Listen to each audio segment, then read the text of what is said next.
জম, জম মানে সংযম। দেখুন, জীবনে যদি সংযম না থাকে, আপনি আপনার জীবনে সন্তুষ্টি সুখ শান্তি পাবেনই না। যার জীবনে সংযম নেই, শরীরের মনের আত্মার ইন্দ্রিয়ের সংযম নেই, তার জীবনে সুখ কখনোই সম্ভব নয়।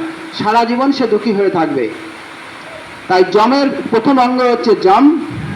তাই জম হচ্ছে মহর্ষি পতঞ্জলি তার যোগ দর্শন পুস্তকে দ্বিতীয় পাদে 29 নম্বর শ্লোকে বলেছেন, জম নিয়ম আসন প্রাণায়াম প্রত্যাহার ধারণা ধ্যান সমাধি অষ্ট অঙ্গানি। তাই প্রথম অঙ্গে হচ্ছে জম।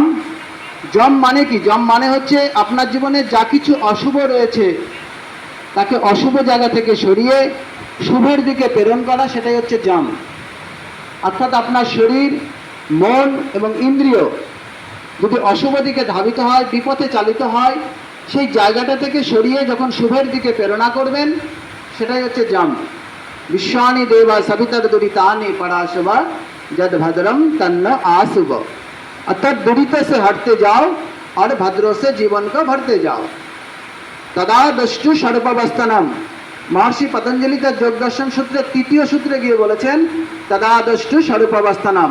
अर्थात আপনাকে আপনার স্বরূপে ফিরে আসতেই হবে, আপনার ধর্মকে মেনটেন করতেই হবে। ধর্ম মানে স্বধর্ম, যেটা করা উচিত, যেটা আপনার জন্য সত্য, যেটা সনাতন, সেটাই আপনার কাছে ধর্ম। তাই জম মানে কি? জমের ব্যাখ্যাটা কাকে বলছে? যার মধ্য দিয়ে আপনি অশুভ জায়গা থেকে সরিয়ে শুভের দিকে আপনি শরীর মন ইন্দ্রিয়কে প্রেরণা করছেন, তাকেই বলছে জম। জমের 5টি সাধন পদ্ধতি রয়েছে। এই জমের 5টি সাধন পদ্ধতি রয়েছে: অহিংসা, সত্য, অস্তেয়, অপরিগ্রহ, ব্রহ্মচর্য। অষ্টাঙ্গ যোগের প্রথম অঙ্গ জম। জমের 5টি সাধন পদ্ধতি রয়েছে, যার মধ্যে দিয়ে আপনি জমকে পালন করতে পারবেন। জম মানে সংযম। আপনার জীবনে সংযমকে পালন করতে গেলে কিছু তো বলবো। 5টা সাধন পদ্ধতি হচ্ছে অহিংসা। অহিংসা হচ্ছে প্রথম। নাম্বার 2 সত্য। নাম্বার 3 অস্তেয়। নাম্বার 4 ব্রহ্মচর্য। নাম্বার 5 অপরিগ্রহ। তাহলে কি হচ্ছে? 5টা সাধন পদ্ধতির মধ্যে দিয়ে আপনি আপনার জমকে পালন করতে পারবেন। জমের পালন ছাড়া আপনার জীবনে শুদ্ধতা সম্ভব নয়। অহিংসা, সত্য, অস্তেয়, অপরিগ্রহ, ব্রহ্মচর্য, এই 5টা সাধন পদ্ধতির মধ্যে দিয়ে আপনি আপনার জমের পালন করবেন। এটা হচ্ছে অষ্টাঙ্গ যোগের প্রথম অঙ্গ জম এবং তার 5টি সাধন পদ্ধতি। তাহলে অহিংসা কাকে বলছে?